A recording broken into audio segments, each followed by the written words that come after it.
Okay, let's talk about something that's, well, it's really tough. Divorce. And one of the biggest, most stressful parts is figuring out what to do with the house. Today, we're going to break down one of the trickiest parts of that puzzle: how to get a formal, court-ready valuation of your property, and how we can actually start the whole process online. Let's dive in. So here's the big question, right? The one that keeps people up at night. The home is almost always the biggest assets you share, and finding its true, fair value is step number one toward any kind of resolution. But where on earth do you even begin to find that number? You know the first thing we all do, right? We hop online and plug our address into one of those free estimate websites. But here's the catch, and it's a big one. For anything legal, those numbers are basically just guesses. They won't hold up. A real divorce appraisal, on the other hand, that's a whole different ballgame. It's a deep, data-driven analysis that's built from the ground up to be solid in a courtroom. And believe me, that difference is absolutely everything. And that right there, that's what we're calling the home division dilemma. The whole point is to get you out of that state of uncertainty, that feeling of what if, and get you to a single, solid, defensible number that everyone can work with. A proper appraisal is designed to solve exactly that. So what's the actual solution here? Well, it's a very specific tool called a divorce appraisal. And I know it sounds super formal, but it's your absolute key to getting a fair valuation during a really, really challenging time. Let's break down what it actually is. So what is it, really? Think of it like a special ops mission for home valuation. It's a professional and, this is super important, independent valuation. Its one and only job is to figure out a fair value so you can divide the asset, whether that means one person buys the other out or you decide to sell the home. So why is this the gold standard? What makes it so different? Well, a few things are absolutely crucial. First off, it has to be completely neutral. The appraiser works for the truth, not for one side or the other. It's driven by hard data and market analysis, not just a quick algorithm. And of course, it's specifically designed to be defensible in court, following really strict professional and local rules. All right, so you get it. You need one. Now what? How do you actually get the ball rolling? The good news is you can start the whole process right from your computer. Let's walk through exactly how that works. Don't worry, this isn't some crazy complicated thing. We're going to break it down into 5 simple steps.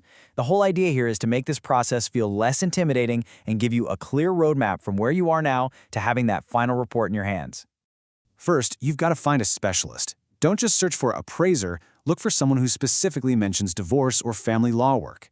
Next, you'll use their online form to send over your property info. A pro tip here, be sure to mention if you need a retrospective value, which means the value on a past date.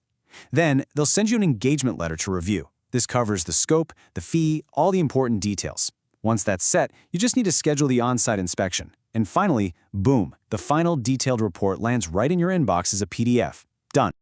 Okay, so, following the steps? That's half the battle.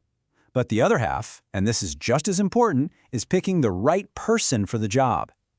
Not every appraiser is equipped to handle the specific needs of a divorce case. So here's a little checklist to keep in your back pocket.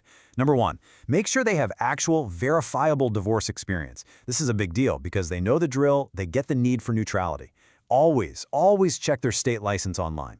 You also want to look for reviews that talk about them being professional and good communicators. Make sure they understand those retrospective valuations we just talked about. And finally, if you think things might get messy, it's a really good idea to ask if they can also serve as an expert witness in court. You know, all the licenses and technical skills in the world don't matter if the person you're working with doesn't get the human side of things. You're looking for someone who gets it, someone who offers, as it says here, compassionate handling of sensitive cases. This is a tough time, and you need a professional who understands that. Just to give you a real-world example of what to look for, our source material points to a firm like Eagle Home Appraisal in San Jose. The reason they're a good example is because this is their thing. They specialize in these sensitive cases and really focus on client service. That's the kind of specialist you want to find in your area. So let's fast forward. You've gone through the steps. You've picked the perfect professional. What's the end game? What do you actually get for all this? What you get is something incredibly valuable: clarity and peace of mind. You get one single, rock-solid document that is fair, impartial, and ready to go for any legal proceeding. It's the foundation you need to negotiate fairly and, just as important, to finally be able to move forward. You know, when you boil it all down, this whole process is about one thing: replacing arguments with answers. It's about getting a clear, factual path forward. So I'll leave you with this. What's that very first step you can take to get that clarity? Thanks for tuning in.